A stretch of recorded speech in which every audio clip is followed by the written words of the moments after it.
Hi guys! Welcome back po ulit sa ating YouTube channel. At muling nagbabalik ang inyong lingkod, Nico Daelio, your trainer and facilitator for today. Sa video natin ngayon guys, ay bibigyan po natin ng kasagutan yung mga comment po at saka yung mga katanungan po ng ating mga viewers dyan. So marami pong mga katanungan po yung ating mga viewers, pero sa ating video ngayon, isa lang po yung ating bibigyan ng kasagutan. Tungkol po sa tinatawag nating willed subsequent o yung tinatawag na filling pass. Pero kung kayo po ay bago pa lang sa ating YouTube channel, huwag niyo pong kalimutan na mag-subscribe at i-bell all upang kayo po ay magiging updated po sa lahat po nating i-upload. So, ready na ba kayo guys? Kung ready na kayo, simulan na natin guys. So, ngayon po guys, ay pag-usapan po natin itong tungkol po sa willed subsequent o yung tinatawag na filling pass. Pero bago po tayo magpatuloy mga lods, gusto ko pong i-shout out po yung mga nag-comment po sa ating willed subsequent at saka filling pass. So meron po tayong tatlo pong nakalista dito mga lods. Una po si Dionisio Losar Jr. 5563. Ito po yung katanungan niya. Meron po pa tayong tinatawag na willed subsequent o yung tinatawag na fill pass after hot pass. Apat po yun.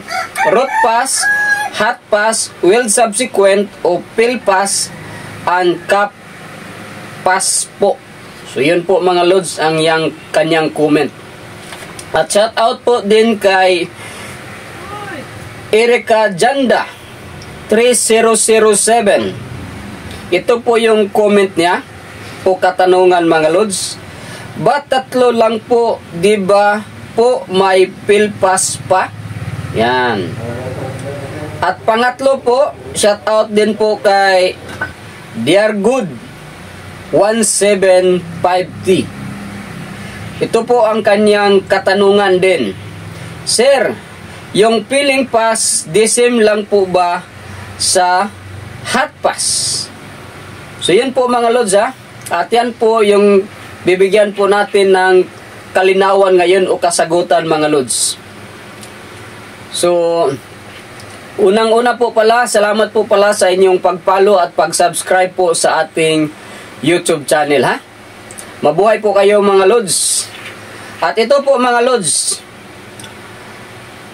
meron po tayong ginawa po na mga konting katanungan po para masagot po natin yung ating willed subsequent o yung tinatawag na filling pass. So una po, meron tayong katanungan na buo, no? Una, ito pong ano po ba yung filling pass o yung tinatawag na willed subsequent? Ang ibig sabihin po ng willed subsequent o filling pass mga lods, ganito po. Ibig sabihin ay abono o kaya dagdag o pangpuno po mga lods. Ha?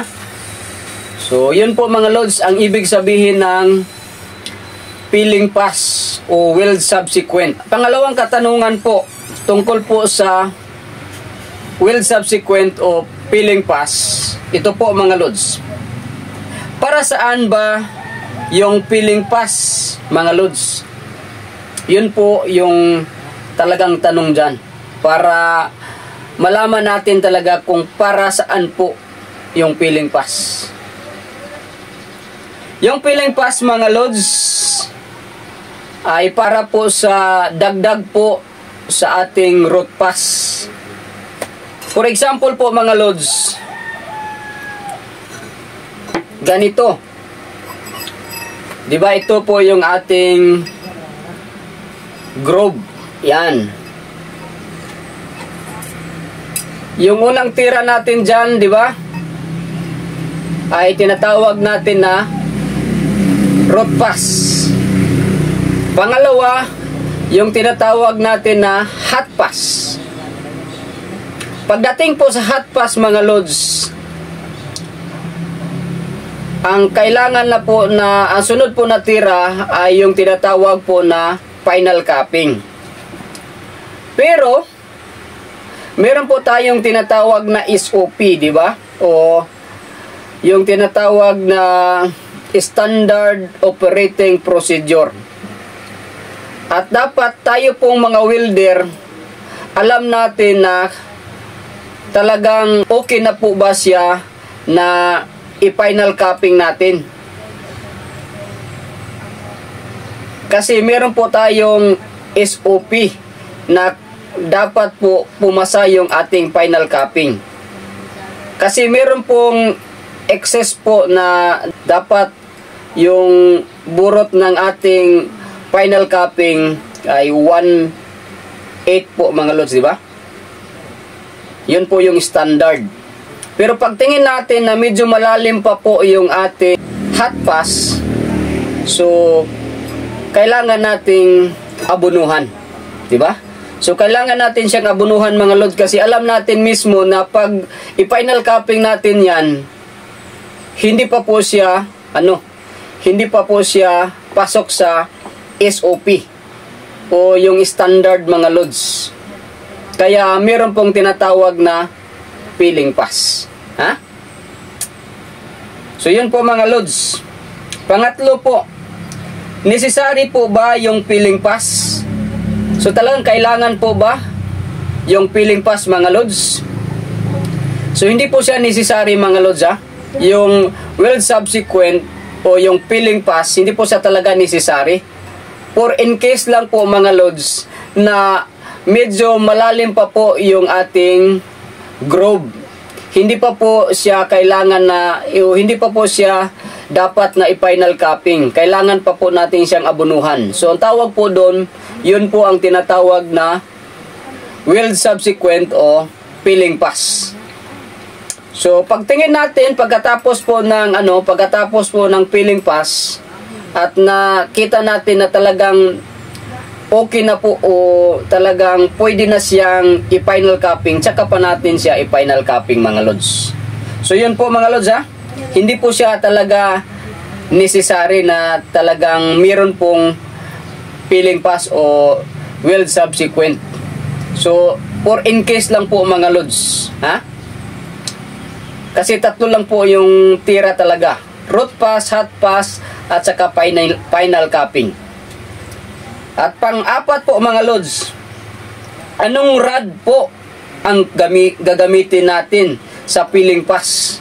Diba? So anong rod? So kung ano po yung ginamit natin sa hot pass, so yun po din yung gagamitin natin sa peeling pass. For example, ginamit natin sa ating hot pass ay 70-18. So 70-18 din po yung gamitin natin mga lods, ha? So yun po mga lods. Panglima po mga lods, bakit may peeling pass? Bakit po may peeling pass? So ang karaniwan po mga lods na dahilan kung bakit po merong peeling pass ay minsan po malaki po yung ating bibil.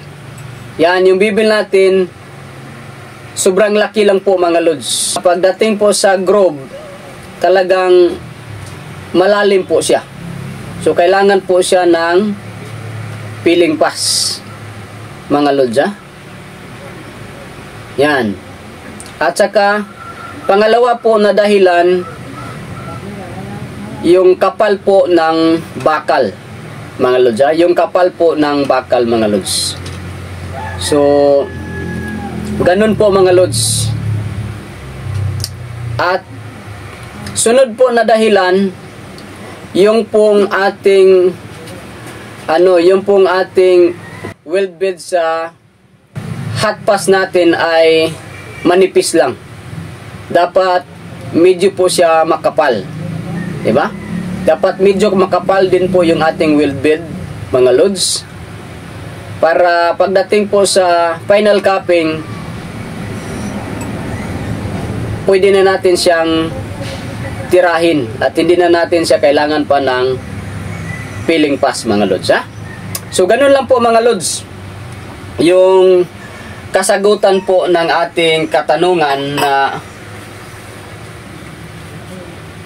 bakit po wala tayong filling pass o weld subsequent. Kasi meron tayong tinatawag na standard. Pag nag-final capping kayo dyan, mga lods, na alam nyo po na malalim pa po yung yung ating groove, talagang hindi po yan papasa sa standard, mga lods.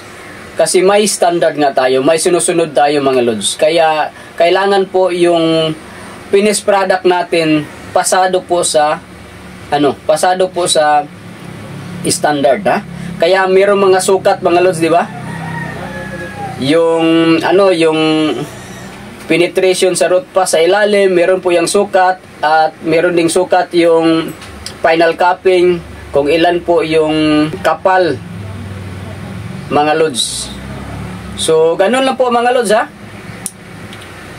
At sana po kayo po ay meron po natutunan sa ginawa nating video ngayon. At ako po ay nakatulong sa inyo kahit sa kunting paraan, mga lods. At ulitin ko po, salamat po sa inyong katanungan.